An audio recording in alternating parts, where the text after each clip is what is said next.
बागलकोट जिला के मधोल तालुके में वाक़े मोरारजी देसाई स्कूल की तालिबा अंकिता बसप्पा कोनूर ने कर्नाटका में SSLC इम्तिहानात में 625 में से 625 नंबर हासिल करके टॉप किया है। वो इस साल तमाम मज़ामीन में 100% नंबर हासिल करने वाली वाहिद तालिबा है। इसके वालिद बसप्पा कोनूर वज्रामटी गाँव में एक किसान है। उसकी माँ गीता हाउसवाइफ है जो कभी कभार अपने खानदानी फार्म में काम करती है। कोनूर को अंकिता के असातिज़ा ने इसकी कामयाबी के बारे में बताया तो 1 घंटे में पूरा गांव इसके दरवाजे पर खुशियां मना रहा था और मिठाइयां बांट रहा था। अंकिता प्री यूनिवर्सिटी में साइंस करके इंजीनियरिंग का कोर्स मुकम्मल करना चाहती है और फिर IAS ऑफिसर के तौर पर मुल्क की खिदमत करना चाहती है। इसके वालिदैन की तरफ से इसके कोर्स के इंतखाब या ग्रेड्स के बारे में कोई दबाव नहीं है। हॉस्टल में उसे मोबाइल फोन तक रसाई नहीं थी। उसने स्कूल में डिजिटल लाइब्रेरी का इस्तेमाल किया।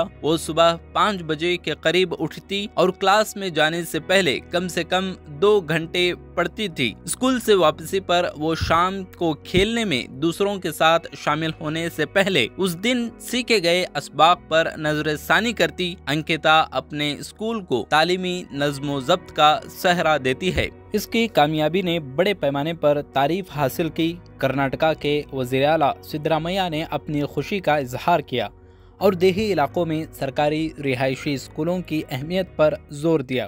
ಮೊರಾರ್ಜಿ ಶಾಲೆಯಲ್ಲಿ ಮಾಡಿರೋ ಉದ್ದೇಶನ ಗ್ರಾಮೀಣ ಪ್ರದೇಶದ ಮಕ್ಕಳು ಅವ್ರಿಗೂ ಕೂಡ ಕ್ವಾಲಿಟಿ ಎಜುಕೇಷನ್ ಸಿಗಬೇಕು, ಹಾಗಾಗಿ ಮೊರಾರ್ಜಿ ಶಾಲೆಗಳನ್ನು ಮಾಡೋದೇ ಅದೇ ಉದ್ದೇಶ. ನಾನು 94ನಲ್ಲಿ ಫೈನಾನ್ಸ್ ಮಿನಿಸ್ಟರ್ ಆಗಿರುವಾಗ DSSನವರು ಹೇಳ್ತಿದ್ರು ಬಿಗಿನಿಂಗ್ನಲ್ಲಿ, ಸಾರಾಯಿ ಅಂಗಡಿ ಬೇಡ, ಎಂಡದ ಅಂಗಡಿ ಬೇಡ, ನಮಗೆ ವಸತಿ ಶಾಲೆ ಬೇಕು ಅಂತ ಹೇಳ್ತಾರೆ. ಇದು ಸ್ಲೋಗನ್ ಅವ್ರದ್ದು DSSನವರು. ನಾನು DSSನವ್ರ ಜೊತೆ ಸಂಪರ್ಕ ಇದ್ದದರಿಂದ ನಾನು ಕೂಡ ಗ್ರಾಮೀಣ ಪ್ರದೇಶದಿಂದ ಬಂದವನು. ಗ್ರಾಮೀಣ ಪ್ರದೇಶದ ಮಕ್ಕಳಿಗೆ ಗುಣಮಟ್ಟದ ಶಿಕ್ಷಣ ಸಿಗಬೇಕು ಅನ್ನೋ ಕಾರಣಕ್ಕೋಸ್ಕರ ದಲಿತರಿಗೆ, ಹಿಂದುಳಿದವರಿಗೆ, ಅಲ್ಪಸಂಖ್ಯಾತರಿಗೆ, ರೈತರ ಮಕ್ಕಳಿಗೆ ಇವ್ರಿಗೆಲ್ಲ ಸಿಗಬೇಕು ಅನ್ನೋ ಕಾರಣಕ್ಕೋಸ್ಕರ ಮೊರಾರ್ಜಿ ಶಾಲೆಗಳನ್ನು ತೆಗೆದು ಇವತ್ತು ಹೆಚ್ಚು ಕಡಿಮೆ ಪ್ರತಿ ಹೋಬಳಿಗೆ ಒಂದೊಂದು ರೆಸಿಡೆನ್ಷಿಯಲ್ ಸ್ಕೂಲ್ ಶಾಲೆಗಳು. ಹೋಬಳಿಗೆ ಮಾದೇವಪ್ಪನವ್ರು ಇಲ್ಲೇ ಇದ್ದಾರೆ, ಸಮಾಜ ಕಲ್ಯಾಣ ಸಚಿವರು. ಹೋಬಳಿಗೆ ಒಂದೊಂದು ರೆಸಿಡೆನ್ಷಿಯಲ್ ಸ್ಕೂಲ್, ಸುಮಾರು 800ಕ್ಕೂ ಹೆಚ್ಚು ಸುಮಾರು 900ರಷ್ಟು ರೆಸಿಡೆನ್ಷಿಯಲ್ ಶಾಲೆಗಳಿವೆ. ಸೊ ಹಾಗಾಗಿ ಅಲ್ಲಿ ಹೆಣ್ಮಗಳು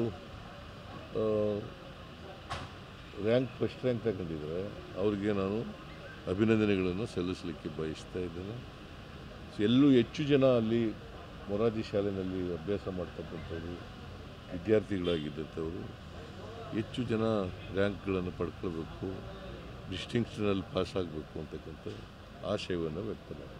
नायब वज़ीर आला DK शिव कुमार ने भी मुबारकबाद पेश की और अंकिता को बेंगलुरु में उनसे मिलने की दावत दी। ओके ओके ओके ನೀನು ಗವರ್ಮೆಂಟ್ ಸ್ಕೂಲಲ್ಲಿ ಓದಿದ್ಯಲ್ಲ ಅಂತ ನನಗೊಂದು ಖುಷಿ ಅಷ್ಟೇ. ಗವರ್ಮೆಂಟ್ ಸ್ಕೂಲಲ್ಲಿ ಓದಿ ಓಕೆ, ನೀನು ಬೆಂಗಳೂರು ಬಂದಾಗ you just call the same number, ನನ್ನ ಪ್ರೈವೇಟ್ ಸೆಕ್ರೆಟರಿ ಫಿಕ್ಸ್ ಮಾಡ್ತಾರೆ. I will meet you. ಯಾವಾಗ? Tuesday. What is the date?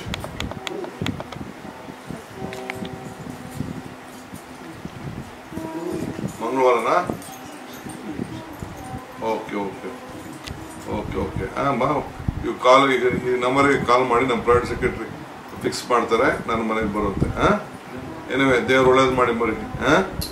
ಕೊಡೋ ನಿಮ್ಮ ಅಪ್ಪ ಅಮ್ಮ ಕೊಡೋ ನಿಮಿಷ ಕೊಡಿ ಕೊಡಿ ಕೊಡಿ. ನಮಸ್ಕಾರ. ಏನೇ ನಿಮ್ಮ ಹೆಸರು? ಬಸಪ್ಪ. ಏನು ವ್ಯವಸಾಯ ಮಾಡ್ತೀರಾ? ಓಕೆ, ಭಾಳ ಸಂತೋಷ. ನಿಮ್ಮ ಮಗಳು ಫಸ್ಟ್ ರ್ಯಾಂಕ್ ಬಂದಿದ್ದು, ಗೌರ್ಮೆಂಟ್ ಸ್ಕೂಲಲ್ಲಿ ಓದಿ ಫಸ್ಟ್ ರ್ಯಾಂಕ್ ಬಂದಿದ್ದಾಳೆ. ನಮಗಂತೂ ಭಾಳ ಸಂತೋಷ. ಒಂದು ಹಳ್ಳಿ ಹೆಣ್ಮಗಳು ಓದಿದ್ದಾಳಲ್ಲ, ಅದು ನಮಗೆ ಖುಷಿ. ಬೆಂಗಳೂರು ಬಂದಾಗ ಬಂದು ಭೇಟಿ ಮಾಡಿ. 14 ಬನ್ನಿ ನೋಡೋಣ. ಓಕೆ, ನಾನು ಎಲ್ಲೋ ನಾಮಿನೇಷನ್ ಮಂಡಿಗೆ ಹೋಗಿರ್ತೀನಿ, ವಾಪಸ್ ಬರ್ತೀನಿ, ಆಮೇಲೆ ಸಿಗ್ತೀನಿ. ಹಾಂ, ನಮಸ್ಕಾರ. ನಿಮ್ಮ ಮನೆಯವ್ರಿಗೆಲ್ಲ ನಾನು ನಮಸ್ಕಾರ ತಿಳಿಸಿ. ನಮಸ್ಕಾರ. इसके अलावा बागलकोट के डिप्टी कमिश्नर KM जानकी और जिला पंचायत के CEO शशिधर अंकिता को मुबारकबाद देने में शामिल रहे. ಬಂದ್ರೆ ಅವರ್ಸ್ ಅನ್ನ ನೋಡೋದಾದ್ರೆ 3.5 ಅವರ್ಸ್ ಅಷ್ಟೇ ಸರ್. ನಾನು ಜಾಸ್ತಿ ಸ್ಟ್ರೆಸ್ ತಗೊಂಡು ಯಾವತ್ತೂ ಓದಿಲ್ಲ, ಪ್ರೆಷರ್ ಹಾಕೊಂಡು ಯಾವತ್ತೂ ಓದಿಲ್ಲ. ಒಂದು 3 ಗಂಟೆನೇ ಓದಿದ್ರು ಕೂಡ ಸೆಲ್ಫ್ ಡಿಸಿಪ್ಲಿನ್ಡ್ ಆಗಿ ಸೆಲ್ಫ್ ಸ್ಟಡಿ ಮಾಡ್ತಿದ್ದೆ ಸರ್. ಮತ್ತು ನಮ್ಮ ಟೀಚರ್ಸ್, ನಾನು ಹಾಸ್ಟೆಲಲ್ಲಿ ಇರೋದ್ರಿಂದ ಟೀಚರ್ಸು ತುಂಬಾ ಸಪೋರ್ಟಿವ್ ಆಗಿದ್ದರು.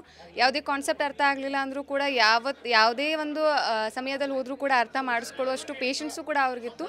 ಸೊ ಅವರ ಒಂದು ಎಲ್ಲರ ಸಪೋರ್ಟ್ನಲ್ಲಿ, ನನ್ನ ತಂದೆ ತಾಯಿ ಸಪೋರ್ಟ್ನಲ್ಲಿ, ನಮ್ಮ ಪೂರ್ತಿ ಕ್ರೈಸ್ ಡಿಪಾರ್ಟ್ಮೆಂಟ್ ಅಂತಲೇ ಹೇಳ್ಬೋದು, ಪೂರ್ತಿ ಕ್ರೈಸ್ ಡಿಪಾರ್ಟ್ಮೆಂಟ್ ಅವರ ಹೋಲ್ ಸಪೋರ್ಟಿಂದ ಇವತ್ತು ಈ ರೀತಿ ಆಯಿತು ಸರ್. ಸ್ಕೂಲ್ ಬರ್ಗಿ ಅಂತ, ಇಲ್ಲೇ ನಮ್ಮ ಹಳ್ಳಿ ಪಕ್ಕ 3 ಕಿಲೋಮೀಟರ್ ಇರೋದು. ಸೊ ಆ ಸ್ಕೂಲಲ್ಲಿ ನಾನು ಪ್ರೈಮರಿ 5th ಸ್ಟ್ಯಾಂಡರ್ಡ್ವರೆಗೂ ಮುಗಿಸಿದ್ದು.